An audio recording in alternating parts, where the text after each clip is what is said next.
নমস্কার বন্ধুরা, welcome to my channel. আজকে আমরা যে রান্নাটা করব সেটা হচ্ছে জাংলি মাটন কারি। তা জংলি মানে যে আমরা কোনো জংলি জানোয়ার কেটে করছি তা নয়। এখানে এটা আগেকার দিনে শিকারে গেলে অনেক সময় রাত্রিবেলা জঙ্গলের মধ্যে রান্না করে খাওয়া হতো। তো এখানে আমরা প্লেন মাটন ইউজ করব, কিন্তু যেটা একটাই ডিফারেন্স, যেটা এখানে কোনো মশলা বাটা কিংবা গুঁড়ো ইউজ হবে না।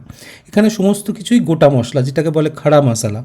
তা খাড়া মশলা দিয়ে রান্না হবে। এখানে রসুন আদাও কোনো পেস্ট করা হবে না, কারণ বুঝতেই পারছেন জঙ্গলের মধ্যে যখন রান্না হতো তখন এই শিলনোড়া বাটা কিছু করা যেত না। এখানে খানিকটা, এখানে আপনি দেখছেন যে উপকরণ নিয়েছি, এখানে পেঁয়াজটাও আমি থেতো করে নিচ্ছি একটা মটরের মধ্যে, কারণ এখানে সমস্ত কিছুই স্টোন স্ম্যাশড কিংবা থেতো করে গোটা গোটা দেওয়া। তো এখানে আমি একটা হেভি প্যান ইউজ করছি, কারণ এটা আমি কুকারে রান্না করব না।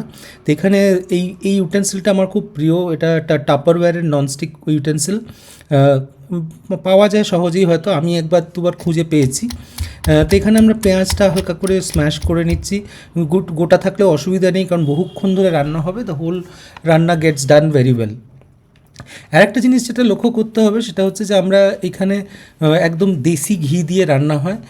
এখানে কোনো তেল কিংবা অন্য কোনো রকম রিফাইন্ড অয়েল ইউজ হয় না। তা আমরা এখানে দেশি গরুর ঘি নিয়েছি, এবং ঘিটা আমি প্রথমে প্যানে নিয়ে তার মধ্যে আমি যেটা ইউজ করলাম সেটা হচ্ছে মাটনের খানিকটা চর্বি একদম কুচো কুচো করে কাটা, যাতে পরবর্তীকালে কখনো মুখে না লাগে। তার মধ্যে আমি দিয়ে দিলাম আমাদের খাড়া মশলাগুলো। এই মশলাগুলো প্রথমেই দেওয়ার একটাই কারণ যে তেলটা will get a nice flavour out of it, পুরো মশলার গন্ধটাটার মধ্যে চলে আসবে। তারপর আমরা এক এক করে জিনিস ইউজ করব। মানে এই রান্নাটার মধ্যে কোনো কঠিন ব্যাপার কিংবা কোনো ডিফিকাল্ট টাস্ক নেই, কোনো স্ট্রেনিং নেই, কোনো আলাদা কিছু করার নেই। জাস্ট গোটা জিনিসটা একটা করে জিনিসটা দিয়ে রান্না করা, যেটা তখনকার দিনে জঙ্গলের মধ্যে করাটা অনেকটা সুবিধা হতো। তো এখানে দেখছেন আমি দু রকমের লঙ্কা ইউজ করেছি। বেসিক্যালি ইটস কাশ্মীরি মির্চ অ্যান্ড যেটা নর্মালি আমাদের এখানে পাওয়া যায় লাল লঙ্কা, শুকনো লাল লঙ্কা। তার মধ্যে আমি মাটনগুলো দিয়ে দিলাম।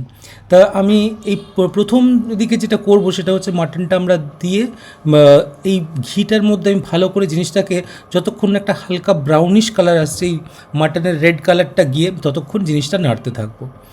এবং নাড়তে নাড়তে নাড়তে যখন মোটামুটি ব্রাউনিশ কালারটা এসে যাবে, তখন আমি গোটা রসুন আদা এগুলো অ্যাড করলাম।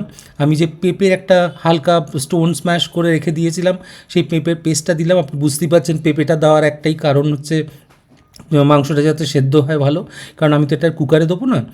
তারপরে আমি যেটা অ্যাড করবো সেটা হচ্ছে আমার সেই ক্রুডলি থেতো করা পেঁয়াজগুলো। আপনি দেখতেই পাচ্ছেন পেঁয়াজের আকারগুলো যে অনেকটা বড় বড় সাইজের, কিন্তু এটা চিন্তা করার কিছু নেই, কারণ সমস্তটাই পরবর্তীকালে গলে যাবে মাংসের সাথে, কারণ এটা বহুক্ষণ ধরে, প্রায় 2-2.5 ঘন্টা ধরে রান্না হবে।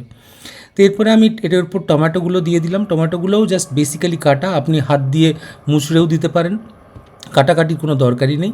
এবং দিয়ে আমি যেটা করব সেটা হচ্ছে এই জিনিসটা এরমভাবে দিয়ে একটু নুন আর চিনি দিয়ে আমি জিনিসটা ঢেকে দেবো। আপনারা লক্ষ্য করেছেন যে এতক্ষণ আমি নুনটা দিইনি, এই কারণেই যে জলটা যাতে পরবর্তীকালে বেরোয় এবং সেই জলে যাতে মাংসটা অনেকটা কুক হয়। তাই এটা দেওয়ার পর আমি জিনিসটাকে ঢেকে দিয়ে বহুক্ষণ আপনি প্রথমে খানিকটা হাই ফ্লেমে রাখবেন, তারপরে একদম লো ফ্লেমে ঢেকে রেখে দেবেন। And you can forget about it for quite some time, কারণ জিনিসটা আমার রান্না হতে যেমন বললাম 2-2.5 ঘন্টা সময় লাগবে to cook the whole mutton and become soft, and the gravy also comes up with that a bit thick. So ওইটা করতে গেলে আমাকে যেটা করতে হবে, আমি মাঝে মাঝে এটা তুলছি। আপনি দেখছেন টমেটোগুলো এখন প্রায় সেদ্ধ হয়ে গেছে। আমি জাস্ট একটা হাত খুন্তির আস্তে আস্তে ঠুকে দিলেই পুরো জিনিসটা ভেতরে চলে যাচ্ছে। পেঁয়াজটাও যে যত বড় বড় আপনারা দেখেছিলেন প্রথম দিকে, আপনি নিশ্চয়ই এখন আর দেখতে পাচ্ছেন না, কারণ এগুলো আস্তে আস্তে সমস্ত গলে যাচ্ছে। এবং যে একটা জিনিস, যেখানে আমি কোনো কালার, লঙ্কার গুঁড়ো কিছুই ইউজ করলাম না।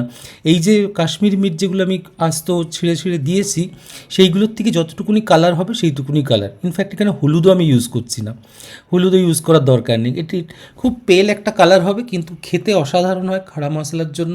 এবং যেহেতু এটা স্লোলি কুকড, এবং ধরুন জঙ্গলের মধ্যে অবভিয়াসলি গ্যাস থাকতো না, তখন কাঠের উনুনে রান্না করতো। আমরা এই রান্নাতে অবশ্যই কাঠের ওই ফ্লেভারটা মিস করব, কিন্তু but this flavour gives a absolutely brilliant flavour with the whole thing. তা আপনি দেখছেন এখন মাংসটা অনেকটা জলটা শুকিয়ে এসছে। তো এই সময় আমি যেটা করব, এই যে পদ্ধতিটা মানে জলটা শুকিয়ে আসবে, একটু করে গরম জল অ্যাড করব আর নাড়তে থাকবো, এটা কিন্তু আপনাকে বার 2-3 রিপিট করতে হবে, নইলে মাংসটা নরম হবে না। তাই জন্য আপনি দেখছেন যে এখন প্রায় জিনিসটার মধ্যে কোনো জল নেই। আমি এবার যেটা করব সেটা হচ্ছে এটা ভালো করে একবার নেড়ে নিয়ে আমি এর মধ্যে খানিকটা গরম জল অ্যাড করব। গরম জল অ্যাড করার একটাই কারণ যে ঠান্ডা জল দিলে জিনিসটার টেম্পারেচারটা একদম নেমে যাবে এবং সেখান থেকে আবার জিনিসটাকে তুলে আনতে বেশ অসুবিধা হয় এবং মাটনটাও অনেক সময় একটু স্টিফ হয়ে যেতে পারে। তা আমি এখানে পর্যাপ্ত পরিমাণে গরম জল দিলাম এবং আমি এরমভাবে আবার ঢাকা দিয়ে সেদ্ধ করতে থাকবো। আপনাকে যেটা বললাম এই প্রসিডিওরটা আমি কিন্তু বার 2-3 করতে হবে আপনার প্রয়োজন অনুযায়ী। এইখানে যে ইউটেন্সিলটা আমি ইউজ করছি, it has got no holes on the cover, so it retains the steam and mutton gets cooked very well in this utensil. আপনারা যে কোনো এরকম ইয়েতে ইউজ করতে পারেন। এবার আপনি একটু নুনটা চেক করে নিতে পারেন, করে জাস্ট ফরগেট ইট, এরমভাবেই রেখে এবার সেদ্ধ হতে থাকবে। মাঝে মাঝে আমি নেড়ে দেবো দরকার হলে, নইলে ইট রিমেন্স। তা আমার এখন রান্নাটা পুরোটা হয়ে গেছে, আপনি দেখছেন গ্রেভিটা অনেকটা কমে এসছে, মাটনগুলো all cooked and it's ready to be served. So আজকের পর্বে আমাদের এই জাংলি মাটন কারি আপনারা নিশ্চয়ই ট্রাই করবেন, ভালো লাগলে জানাবেন, লাইক করবেন, শেয়ার করবেন এবং সাবস্ক্রাইব করবেন। Thank you so much for watching.